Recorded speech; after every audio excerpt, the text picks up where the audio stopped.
Allohga qasamki, Alloh mana shu Hajarul Asvad toshni tiriltiradi qiyomat kunida dedi. Lahu aynani yubsiru bihima va lisanu yantiqu bihima. Ikkita ko'zi bo'ladi ko'radigan va tili bo'ladi gapiradigan. Va kim unga salom berib, unga bir salom bergan bo'lsa, albatta guvohlik ko'taradi. Hadislarda keladi, Hajarul Asvad bu qora tosh degani tarjimasi. O'zi aslida Ibrohim alayhisalom mana shu Ka'bani qurayotgan paytda bitta burchagini boshqa burchaklardan farqli bo'lishini xohladida o'g'li Ismoilga bir boshqacharoq bir tosh topib keling dedi. Shu yerga qo'yaylik, ajralib tursin boshqa burchaklardan dedi.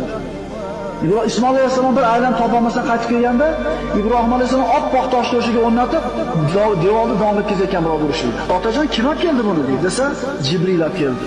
Jannatdan olib chiqqanilgan u tosh birodar. Oq bo'lgan. Savodat huzunu bashar ibn Adam.